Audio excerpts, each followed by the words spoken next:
Olá pessoal, bem-vindos à parte 7 da série de vídeos sobre séries temporais com o Python. Nesse vídeo nós vamos trabalhar com mais um modelo preditivo, conhecido como modelo SARIMA. No vídeo passado nós trabalhamos com o modelo ARIMA, que era o modelo autorregressivo de médias móveis integrado. E o modelo SARIMA, ele é uma extensão do modelo ARIMA, onde a diferença vem desse nomezinho S, que é a consideração da componente sazonal de uma série temporal. Então, SARIMA, ele vem do termo Seasonal Autoregressive Integrated Moving Average, SARIMA, ou então também chamado de ARIMA sazonal. Nesse modelo, nós vamos considerar tudo que já consideramos no modelo ARIMA, né? A componente autorregressiva, a componente de médias móveis e as diferenças sucessivas aplicadas para deixar a série estacionária.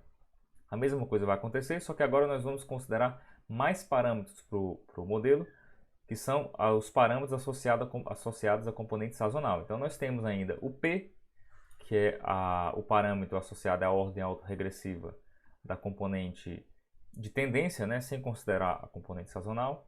D, a ordem das diferenças, e Q, a ordem das médias móveis, né, componente de médias móveis, que é o que faz o ajuste dos nossos erros residuais. E para a componente, para os elementos sazonais, nós temos 4 parâmetros. O P maiúsculo, para diferenciar do P minúsculo, que é a componente autorregressiva da parte sazonal do nosso modelo. O D maiúsculo, para diferenciar do D minúsculo, é o número de diferenças sucessivas que a gente vai aplicar para essa componente sazonal. O Q é a parte de médias móveis sazonais. E nós temos o parâmetro S aqui, que é o parâmetro mais importante, que ele vai influenciar a escolha do P, D e Q maiúsculo, que é o número de períodos referentes ao nosso ciclo sazonal. Para ficar claro como funciona a componente sazonal, eu tenho esse exemplo dessa série, que eu criei de forma artificial, e nós temos aqui uma série que tem frequência mensal, não é? E se a gente observar períodos, por exemplo, outubro, tá? A gente tem janeiro, fevereiro, março, abril, maio, junho, julho, agosto, setembro, outubro. Outubro a gente tem um pico, vem aqui, não é?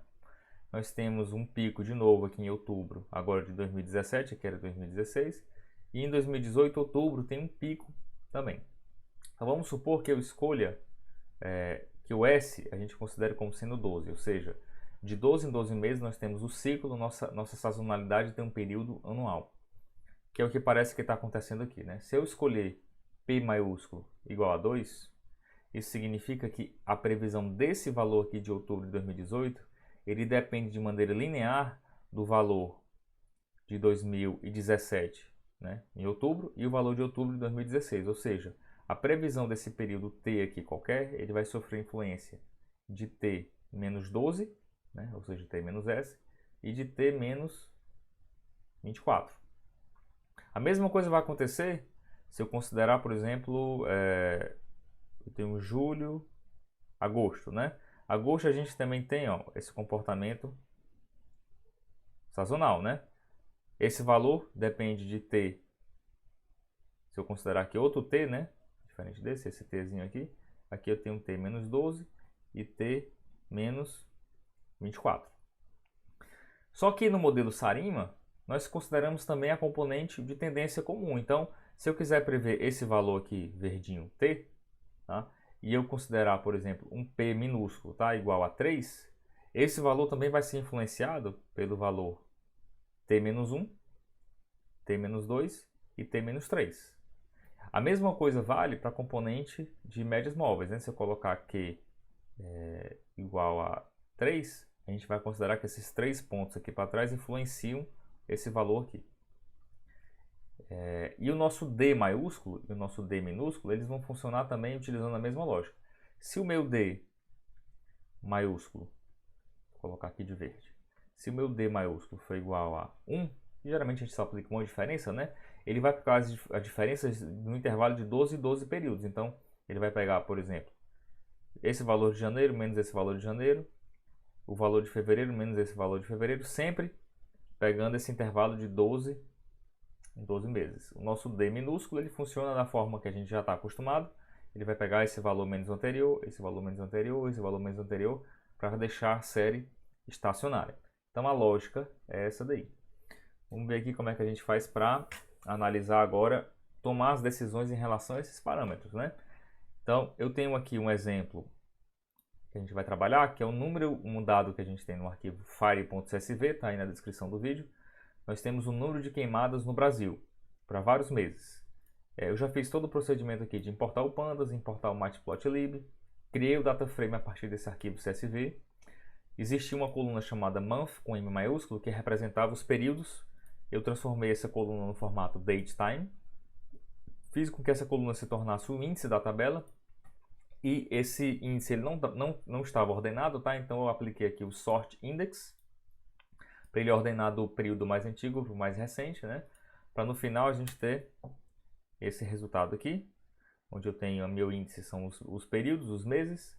Eu tenho uma coluna dizendo o estado, a gente tem várias opções aqui de estados do Brasil com essa estatística. E a coluna number me diz o número de queimadas para aquele mês e aquele estado específico. Então, a gente precisa trabalhar com um estado específico, né? Porque a gente percebe aqui, ó, que cada estado, a frequência ela não vai ficar funcionando corretamente. A gente precisa de uma frequência que seja constante, tá?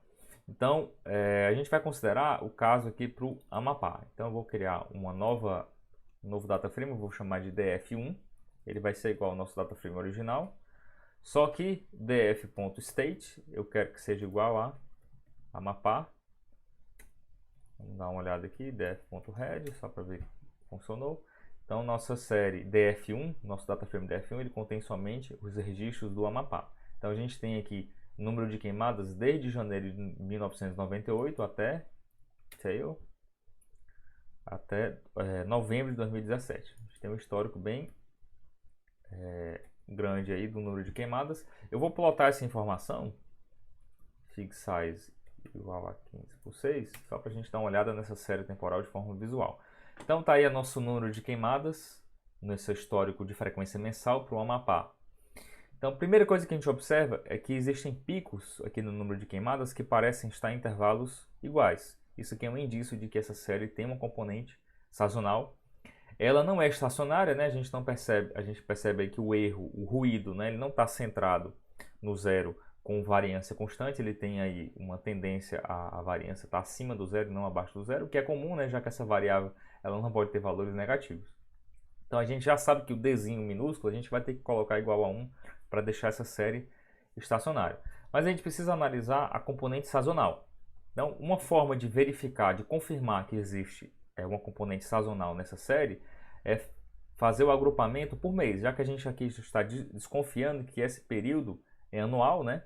Existe aqui um ciclo, essa frequência dessa série é mensal, então provavelmente o nosso ciclo vai ser anual. Para confirmar, a gente pode utilizar o comando groupby. Então, vou usar aqui o df1.groupby. Eu vou agrupar por mês, né? Então, df1.index.month. E vou calcular a média nesse agrupamento. Então, para cada mês, para cada ano e cada mês, eu vou aplicar uma média para todos os anos, né? Então, janeiro vai pegar o janeiro de todos os anos, calcular uma média. Para fevereiro, todos os anos calcula a média e a gente vai ter aqui o resultado que eu vou plotar em um gráfico de barras. Para a gente investigar aqui se existe realmente essa componente sazonal. E dá para perceber, eu tenho os 12 meses, que de fato parece que existe uma componente sazonal, né? Do mês 1, aqui de janeiro, até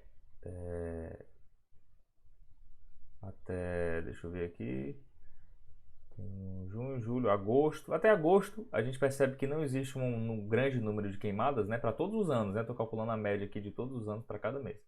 Quando a gente entra aqui em setembro, outubro, novembro, dezembro, a gente já percebe que, por exemplo, em outubro já existe um pico aqui no número de queimadas, novembro e dezembro também. Isso daqui provavelmente está associado a algum tipo de fator de clima, né, que deve ser o período de seca, provavelmente aí para o Amapá.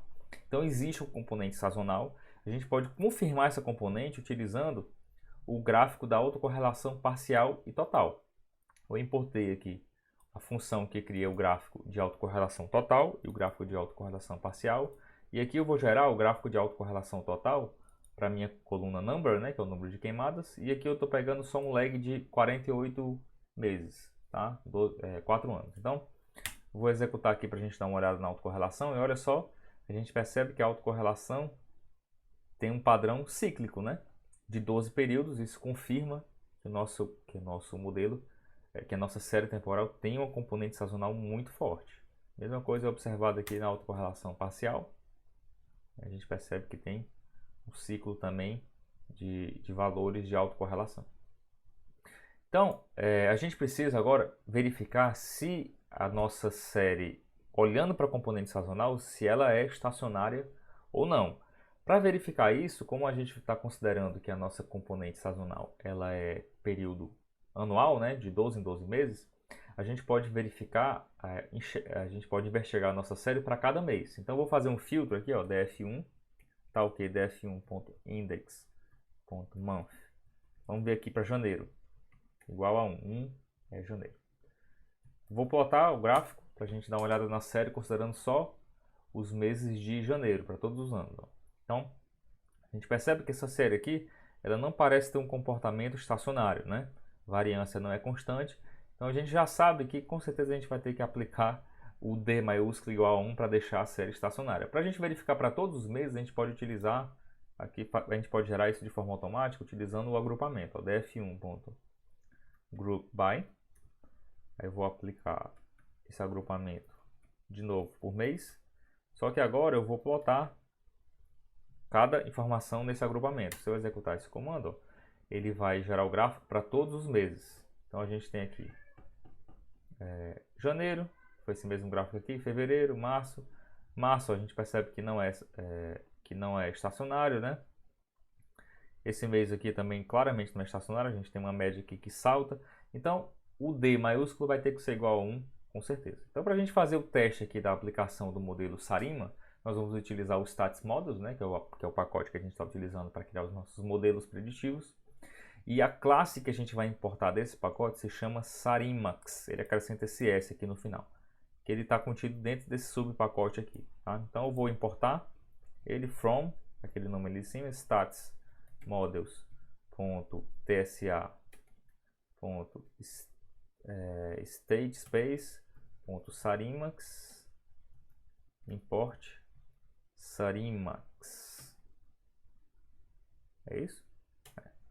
Vou executar aqui para ver se não teve nenhum erro. Escrevi alguma coisa errada, deixa eu ver o que foi.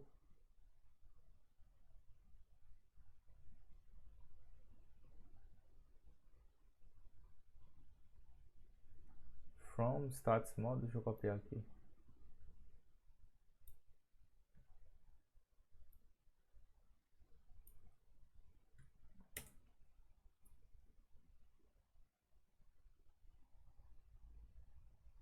Escrevi errado aqui. Sarimax. É isso? Pronto. Então, nós vamos criar aqui um modelo, eu vou chamar de Sarima. Tá? Ele vai ser igual ao Sarimax. Pronto. E a gente precisa passar, como sempre, a nossa série é o df1.number, que é o número de queimadas.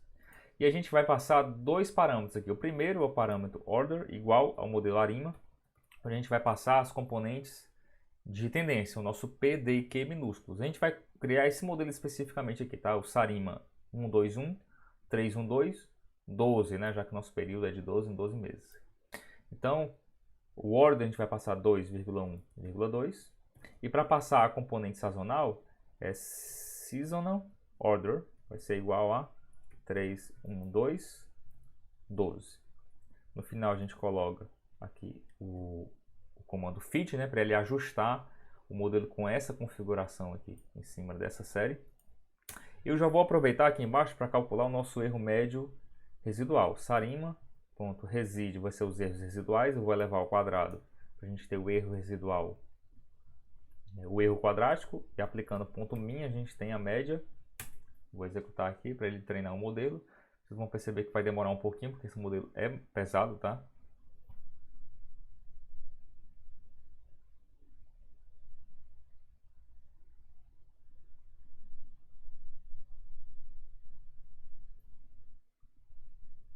Eu esqueci de colocar a frequência, né? A frequência dessa série, ela é mensal. Deixa eu executar de novo. Vou executar de novo.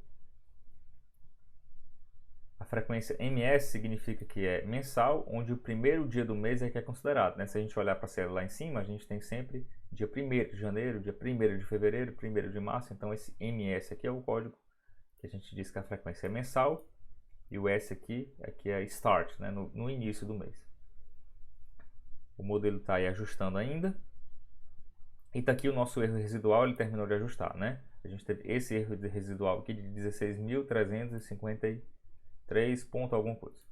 Para comparar a qualidade desse modelo em relação ao ARIMA, né, que é o modelo que não considera a componente sazonal, eu vou importar aqui o ARIMA, from stats models.tsa.arima_model, import ARIMA. E eu vou criar um modelo com a mesma configuração aqui de cima. Vou copiar aqui e colar. Só que o ARIMA ele não tem o parâmetro Seasonal Order, né? Então eu vou apagar aqui, já que ele não tem a componente sazonal. Mas a gente vai manter a mesma configuração aqui da componente de tendência. Ó, 212, 212, só para a gente comparar os dois. Esse aqui é o ARIMA. Vou chamar esse modelo de ARIMA. Boto para ARIMA também. Vamos rodar. E olha só. Aproximadamente 10, o erro aqui é maior na ordem de 10.000, né? Então, o erro médio quadrático do modelo ARIMA, o modelo que não considera componente sazonal, é muito maior do que o modelo que considera componente sazonal. Isso daqui era esperado, já que a gente observou que a componente sazonal, né, do nosso modelo, ela é bem forte, né? Ela realmente é uma série sazonal. Então, só para a gente visualizar e comparar os dois modelos de forma visual, aqui embaixo eu setei a nossa figura como sendo de 15/6, né? Vou plotar aqui a nossa série original, que é o número, comparando com o nosso SARIMA, né? Lembrando que o ponto predict eu tenho que colocar o TIP igual a levels, tá? Da mesma forma do ARIMA, para ele fazer a previsão revertendo aquelas diferenças, senão a gente está fazendo a previsão em cima da série das diferenças, né? Se eu executar, olha só como é que é a nossa previsão em relação ao modelo SARIMA. No laranja, nós temos as previsões e no azul, os dados reais. Então, a gente percebe que o ajuste funcionou relativamente bem, né? A gente tem os picos aqui que o modelo não está conseguindo acompanhar 100%. Talvez a gente conseguisse melhorar esse desempenho modificando a configuração aqui, né, do ARIMA, aumentando o ajuste do erro residual ou diminuindo. A gente teria que fazer mais testes aqui para tentar ajustar melhor essa série. Mas olha o que acontece se eu plotar o modelo ARIMA, tá? Sem a componente sazonal. Dá para perceber que ele conseguiu se adaptar bem pior, né, à nossa série original. A gente tem aqui inclusive previsões negativas, o que não faz sentido, né? No modelo SARIMA a gente não observa essas previsões negativas, né? Que até tem negativo, isso pode acontecer. Na prática a gente puxaria para 0, né? Mas o modelo ele se ajustou muito bem aqui, considerando o nosso modelo autorregressivo de médias móveis integrados com componente sazonal. Se a gente quiser fazer a previsão para o último período, df1.index, deixa eu dar uma olhada aqui, o último período era novembro de 2017. Então, se eu quiser fazer a previsão para dezembro de 2017, eu posso utilizar o comando forecast, né? df1.forecast. Eu vou colocar aqui colchete 0 para ele retornar somente a previsão. Data frame, não, desculpa. sarima.forecast. E a previsão para o período de dezembro de 2017 é de 470 queimadas aproximadamente. Essa seria a previsão para o último período aqui que a gente não conhece. Então, esse vídeo vai até aí. Não se esqueça de se inscrever no canal, ativar as notificações e até a próxima.